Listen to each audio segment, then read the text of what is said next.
Olá pessoal, vamos à continuidade das aulas do 7º ano. Hoje o tema indústria, um tema bem atual. Iremos abordar um pouquinho da história da chegada da industrialização aqui no Brasil, a evolução e os dias atuais. Vamos começar. Início da industrialização brasileira. Até o século XIX, a atividade industrial não era muito significativa no Brasil.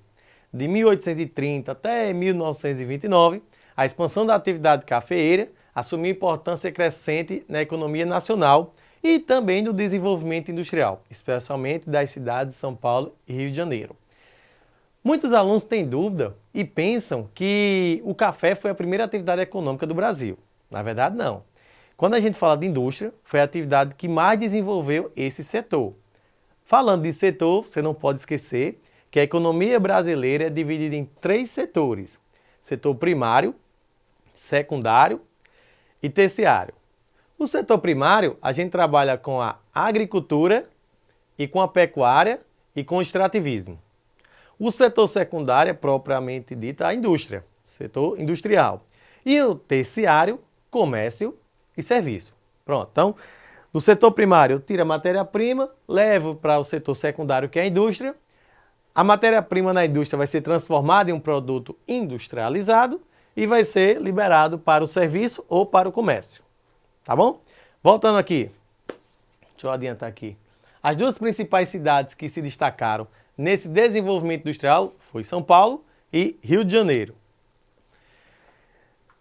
Outra característica da indústria é interessante que não é só o lugar específico que ela desenvolve. O seu entorno, ela vem acompanhando também o desenvolvimento. Então, quando eu vou instalar em um determinado lugar uma indústria, eu tenho que preparar toda a infraestrutura da região ao redor para que possa ter um desenvolvimento ideal naquele setor industrial. Então, a implantação das ferrovias acompanhou a expansão da atividade cafeeira, pois os trens eram utilizados para o escoamento da produção do café até os pontos. Que pontos? O porto, na verdade os portos, né? Os portos, principalmente o Porto de Santo. Então, nessa ideia da infraestrutura, a instalação de uma indústria, ela vai também trazer não só a questão dos transportes, mas também a questão do desenvolvimento das cidades, os povoados ao redor, os povoados onde passa o escoamento da produção, a questão do comércio também ao redor da indústria, a questão de habitações, vai ter começando a surgir aí loteamentos, novos bairros habitacionais. Então, todo o desenvolvimento que traz o setor industrial para a região, tá? Além disso, as ferrovias tiveram um papel fundamental no início da industrialização no Brasil, já que facilitavam a circulação de mercadorias e a abertura de núcleos populacionais, que muitas vezes se tornaram cidades, em especial no interior de São Paulo. Um exemplo bem simples aqui do nosso estado. A gente tem a capital João Pessoa, a segunda maior cidade é Campina Grande e praticamente no meio da distância entre João Pessoa e Campina Grande a gente tem Cajá, um município pequeno que, por causa da movimentação de Campina Grande para João Pessoa e vice-versa, o pessoal para ali e o comércio foi desenvolvido ali, principalmente a tapioca. Um lanche rápido, prático, dá para você colocar vários recheios. Então é a ideia, para ali, toma um cafezinho, uma tapioca e passa. Cajá foi desenvolvido através desse comércio. Então, muitas cidades, muitos povoados do interior de São Paulo também foram nessa mesma ideia se desenvolvendo por causa do tráfico de pessoas e mercadorias dessa atividade cafeeira. Selecionei um mapa aí para vocês perceberem. Tem uma parte aí mais desenvolvida, que é um verdinho claro, que é até 1850, que é a parte mais ali Rio de Janeiro e o litoral de São Paulo aí. De 1850 até 1900, a gente tem essa área mais verde escura, que é a parte mais redonda que vem desenvolvendo, que pega até ali Minas Gerais. E se vocês perceberam, as estradas de ferro vai até o interior de São Paulo, no interior de Minas Gerais, ali no litoral do Rio de Janeiro. Então, os transportes foram essenciais para o desenvolvimento industrial, principalmente o trem, certo? Que para construir a linha férrea tem um custo elevado, porém a manutenção e a utilização é barata. Então é um investimento alto, caro, porém depois de feito é só questão de manutenção é um transporte barato. No início do século XX, a economia mundial enfrentou um grave período de crise que afetou diretamente o Brasil, certo? De uma forma negativa. Por quê? A gente exportava café para vários países desenvolvidos, inclusive Estados Unidos. E a gente teve aí no início do século XX, por volta de 1929, uma crise que abalou os principais países do mundo. E esses principais países do mundo eram os nossos compradores de café. E eles deixaram de comprar café brasileiro. E aí foi nessa ideia que a gente foi afetado negativamente por essa crise. Então, as exportações de café deu uma diminuída, passou um longo período de crise e a gente passou também um longo período sem vender o café, que era nosso produto mais lucrativo na época. E a venda do café foi se tornando cada vez menos lucrativa. Isso é um ponto negativo. Qual foi a ideia do Brasil? Investir em outras áreas. Porque o café já tinha toda uma estrutura, já tinha toda a área de plantio, já estava bem estabilizado, só que o momento estava em crise. E a ideia foi tentar investir em outras áreas, até para ter outros lucros, outros setores da economia também desenvolvendo. Outro ponto que a gente não pode esquecer, nesse período da crise da economia mundial, foram o período das duas grandes guerras mundiais. A primeira, entre 1914 até 1918, e a Segunda Guerra Mundial, entre 1939 até 1945. Então, essas duas guerras, lógico, teve um período de recessão, deu uma paradinha na questão do comércio mundial. Porém, como a gente está falando de indústria, todos os setores industriais do mundo voltaram a essa questão da produção para a guerra. Então, começou a surgir indústria no Brasil para fabricação de armamento, de munição, de transporte, de tanque, de avião, de navio, de submarino. Toda a estrutura da guerra, a questão de mantimento, de comida, de medicamento. Então, houve um desenvolvimento industrial, financiado principalmente pelos países ricos que estavam envolvidos na guerra, para manter o funcionamento dos batalhões, vamos dizer assim, dos exércitos, da marinha, da aeronáutica, dos soldados que iam para a guerra. Então, a guerra, não falando do lado das mortes, que é o lado negativo, mas para a indústria, a guerra é um ponto positivo, que ela faz desenvolver essa questão do desenvolvimento de tecnologia, desenvolvimento de equipamentos, investimento em maquinário, investimento em tecnologia. Então, o Brasil também teve um benefício nessa questão de desenvolvimento industrial, tá? Outro período de grande crescimento industrial ocorreu durante o governo de Juscelino Kubitschek, conhecido também como JK, foi presidente do Brasil entre 1956 até 1960, que ofereceu vantagem para a instalação de indústria no Brasil, com destaque para a indústria automobilística. Indústrias essas estrangeiras. A gente tem aí, como exemplo, a General Motors, que é a GM, mais conhecida como a Chevrolet, chegando aqui no Brasil, como fosse aí a fábrica de automóveis. Então, a ideia de Juscelino Kubitschek foi trazer indústrias estrangeiras para o Brasil para desenvolver o Brasil. E nessa ideia aí, a gente entender como funciona a indústria e também desenvolver outras regiões. Se você analisar, hoje a gente não tem uma indústria de automóvel nacional. Praticamente todas são indústrias estrangeiras, as mais conhecidas. Atualmente, o parque industrial brasileiro enfrenta um desafio de se modernizar. E aí é um ponto negativo que a gente está tentando resolver.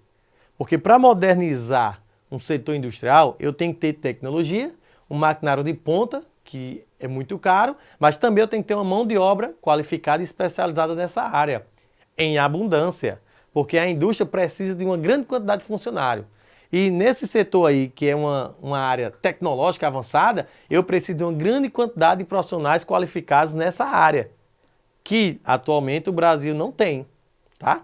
Ah, professor, quer dizer que não tem nenhum profissional qualificado? Tem, mas lembra, a indústria precisa de uma grande quantidade de funcionários especializados, qualificados, atualizados na área da tecnologia, tá? Então, esse setor da indústria atualmente, ele exige um investimento muito alto principalmente com novas tecnologias, questão de aquisição de máquinas, além também da infraestrutura de transportes. Se você analisar, se a gente comparar os Estados Unidos com o Brasil, a questão dos transportes, praticamente todo o país dos Estados Unidos está interligado por linhas férreas. E aqui no Brasil? Como é que está a estrutura de transporte, principalmente de trens no Brasil? Você pode até, professor, mas o Brasil está investindo, está construindo. Beleza, mas ainda não está interligado às regiões. O Brasil é um país muito grande, com dimensões continentais. Como eu lhe falei, é um transporte que para início tem um investimento muito alto para a construção, né, da linha férrea. Mas construído é um transporte barato. Inclusive, transporta uma grande quantidade de produtos, né, de mercadorias. Então, tem que ter uma infraestrutura de transporte, tem que ter uma infraestrutura de energia também e de comunicação. Da questão da infraestrutura, a parte mais difícil aí é a questão do transporte, tá? Coloquei uma imagem aí de indústria moderna automobilística. Se vocês perceberem aí na imagem, já não tem uma grande quantidade de funcionários. Na imagem eu só estou vendo um funcionário utilizando aí um equipamento, acredito que é equipamento de solda, acredito que é, mas a indústria de hoje em dia trabalha com muitos braços mecânicos, tipo robô, e pouquíssimo o ser humano toca no produto final, que é o carro. Vamos falar das principais características da indústria brasileira, tá? Das características a gente tem como as principais três: a industrialização tardia ou retardatária, que ocorreu cerca de 200 anos após a Revolução Industrial, iniciada lá na Inglaterra, meados do século XVIII, para você ter ideia. Então, a Inglaterra iniciou esse processo industrial, outros países da Europa também foram desenvolvendo a indústria, o Japão, os Estados Unidos também foram desenvolvendo, aí veio a primeira Revolução Industrial, a segunda Revolução Industrial, só 200 anos depois que o Brasil veio desenvolver.